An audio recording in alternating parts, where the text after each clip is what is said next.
Bonjour à tous, j'espère que vous allez bien. À travers de cette capsule, aujourd'hui, je vais vous parler du travail de session, une simulation de portefeuille d'investissement, un travail qui vaudra 35 de votre note finale. Donc, avant d'aller dans les détails, je vais vous parler de la compétence du cours qui est d'analyser des produits d'épargne et de placement. Et il y a plusieurs éléments que vous allez développer à travers de ce travail. Et ils sont d'ailleurs en gras ici, donc on peut les voir. Examiner les produits d'épargne et de placement. Examiner le profil financier de la cliente ou du client. Associer des produits d'épargne et de placement aux différents besoins de la clientèle. Donc, le seul élément qu'on n'abordera pas, c'est les régimes d'épargne et de retraite. Donc, le contexte pour ce travail, depuis le début du cours, on a eu l'occasion de voir plusieurs concepts importants et en rapport avec les placements des particuliers. On a vu plusieurs types d'investissements disponibles pour les particuliers. Maintenant, à travers de cette activité très réaliste, vous allez voir, vous aurez l'occasion de mettre en pratique ce que vous avez déjà appris. À travers de ce travail, vous aurez l'occasion d'identifier les différents besoins de placement, gérer un portefeuille d'investissement, reconnaître l'importance de la diversification, modifier vos placements en fonction des conditions du marché et des objectifs financiers de votre client fictif. Maintenant, pour ce qui a trait au mandat à réaliser, en équipe de 3 ou 4, vous devrez associer des placements qui correspondront au profil et objectifs de l'investisseur fictif que vous aurez créé vous-même. Il faudra commencer par établir un profil d'investisseur fictif.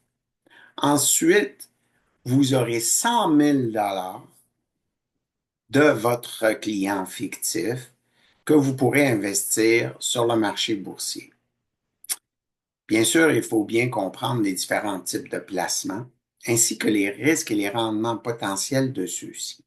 Il faudra aussi faire un suivi du portefeuille du client et faire les ajustements nécessaires pour bien rencontrer les besoins du client et bien sûr, maximiser son rendement pour son profil de risque.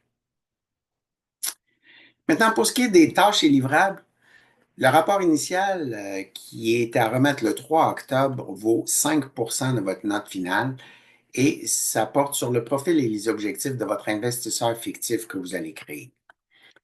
La simulation boursière du 10 octobre au 7 novembre vous permettra de faire des achats et des ventes, des placements, mais il n'y a pas de livrable pour cette tâche-là.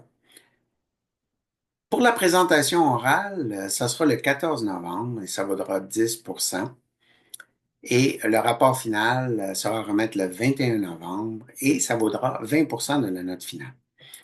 Une petite note ici, juste pour vous rappeler que tous les livrables, comme d'habitude, devront être téléchargés sur l'EA et je vous donne les détails ici pour les instructions. Les détails logistiques. Donc, le rapport initial a pour objectif principal de mesurer votre habilité à bien identifier les différents besoins de la clientèle. D'accord? Encore une fois, à remettre le 3 octobre, ça vaut 5. J'irai pas dans les détails, mais je veux porter votre attention sur le fait qu'il faut utiliser le PASS, le Portfolio Allocation Scoring System, qu'on a vu en classe. Ensuite, il faut bien identifier les objectifs d'investissement pour cet investisseur fictif. Donc, on a vu ces concepts-là en classe. Donc, vous inventez rien. Vous appliquez qu'est-ce qu'on a vu en classe à votre client fictif. D'accord? Maintenant, pour ce qui est de la simulation boursière du 10 octobre au 7 novembre, la ressource qu'on va utiliser, c'est Investopedia. D'accord? Et j'ai déjà créé la simulation. Je vous ajouterai quand vous serez prêt et je vous enverrai les instructions pour l'utilisation et je vous montrerai même son fonctionnement en classe. Vous allez voir, très facile à utiliser. Vous allez avoir beaucoup de plaisir à faire des achats et des ventes avec Investopedia. Ensuite, vous allez faire vos investissements dans la simulation. Vous allez faire le suivi et les ajustements nécessaires au portefeuille. Ensuite, vous allez travailler en groupe. N'oubliez pas de prendre vos décisions en groupe. D'accord? Pour ce qui est de la présentation orale, ça a pour objectif principal d'évaluer votre aptitude personnel à présenter devant un groupe. J'ai mis l'emphase sur personnel parce que cette note de 10% va être allouée à chaque individu et non au groupe. D'accord? Donc, tous les membres du groupe devront présenter. La présentation orale doit être supportée par une présentation PowerPoint que je projetterai pour vous. Et je vous donne ici des sujets à aborder pour vous aider avec votre présentation. Ensuite, la durée de la présentation, 10 à 15 minutes pour le groupe. Mais qu'est-ce qui est très, très important? C'est minimum de 3 minutes pour chaque membre de l'équipe. D'accord? Et puisqu'on a un cours de 3 heures, on fera toutes les présentations le 14 novembre et on aura assez de temps pour toutes les équipes. Enfin, le rapport final, qui a pour objectif principal de mesurer votre habilité d'analyser le profil et les objectifs d'un client et d'associer des produits de placement aux différents besoins de ce client. Il sera remettre le 21 novembre. Il vaudra 20% de votre note finale. Je vous donne beaucoup de détails ici en termes de la structure, les sujets à aborder. On vous regarderait ça à tête reposée.